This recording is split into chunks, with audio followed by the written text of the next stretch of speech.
बहुत जमाना पहले एक गांव में एक बूढ़ा आदमी रहा करता था। उसके 3 बेटे थे। बड़े बेटे का नाम हमीद, दूसरे का नाम मजाहिद और सबसे छोटे का नाम फतह था। तीनों चांद जैसे खूबसूरत, पढ़े लिखे और समझदार थे। कोई भी बुरे लोगों की सोहबत में नहीं जाता था। एक दिन बाप ने तीनों बेटों को अपने पास बुलाया और संजीदा लहजे में बोला, मेरे बेटो, मैं कोई मालदार आदमी नहीं हूँ। मेरे मरने के बाद कुछ जायदाद जरूर बचेगी, मगर उससे तुम ज्यादा दिन नहीं चल सकोगे। मुझसे इससे ज्यादा की उम्मीद मत रखना।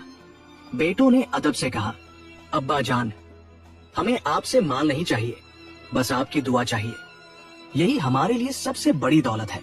बूढ़े बाप के चेहरे पर हल्की सी मुस्कुराहट आई और वह बोले, बस यही तो दिल को सुकून देने वाली बात है। मैंने तुम्हें 2 नेमतें दी हैं। पहली ये कि तुम्हें तंदुरुस्त और मजबूत बनाया ताकि तुम माहिर सिपाही बन सको, और दूसरी ये कि तुम्हें किसी चीज से नहीं डरना सिखाया ताकि तुम सच्चे बहादुर बनो। मगर अब मैं तुम्हें 3 और बातें समझाना चाहता हूँ, उन्हें कभी नहीं भूलना।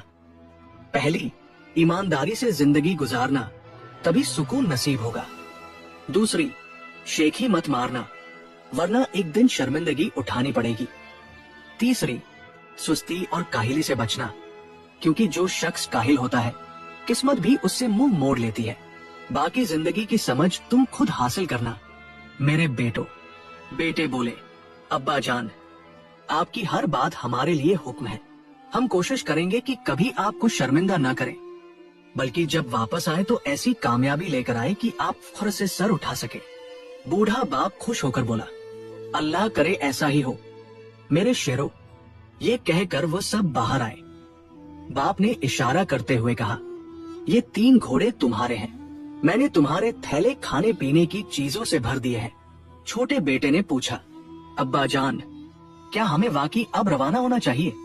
बूढ़े ने नरमी से जवाब दिया, हाँ बेटा, अब तुम्हारा वक्त है दुनिया देखने का। जब तक आदमी बाहर नहीं निकलता, उसे अपनी ताकत और नसीब का अंदाजा नहीं होता। जाओ और अपना रास्ता खुद बनाओ। ये सुनकर तीनों भाइयों ने मोदबाना अंदाज में बाप का हाथ चूमा, उसकी दुआएं ली और अपने अपने घोड़ों पर सवार हो गए। वो दिन भर चलते रहे, पहाड़ अबूर किए, मैदान पार किए और बहुत दूर निकल गए। शाम को जब थक गए तो एक सुनसान मकाम पर डेरा डाला। घोड़ों को चरने के लिए छोड़ा और बाप के दिए हुए खाने से पेट भरा। खाना खाने के कुछ देर बाद बड़े भाई हमीद ने कहा, ये जगह कुछ ज्यादा ही वीरान लग रही है, हम तीनों एक साथ नहीं सो सकते। दूसरे भाई मजाहिद ने कहा, दुरुस्त फरमाया भाईजान, कोई एक जागता रहे ताकि बाकी 2 आराम से सो सके। छोटे भाई फतह बोला, तो फिर बारी बांध लेते हैं। बताइए, पहला पहर कौन जागेगा? पहला पहर मैं रखूंगा। तुम दोनों थक गए हो, थोड़ा आराम कर लो।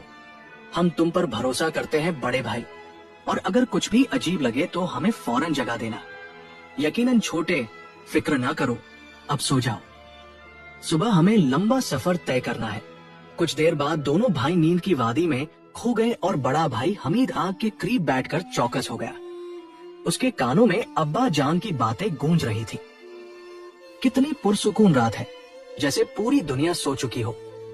अब्बा जान कहा करते थे कि एक सच्चा सिपाही नींद में भी होशियार रहता है। ये तलवार मेरे साथ कितने मशकों की गवाह है। वो कुछ देर तलवार से खेलता रहा। चारों तरफ गहरा सन्नाटा छाया हुआ था, जैसे जमीन भी नींद में डूबी हो।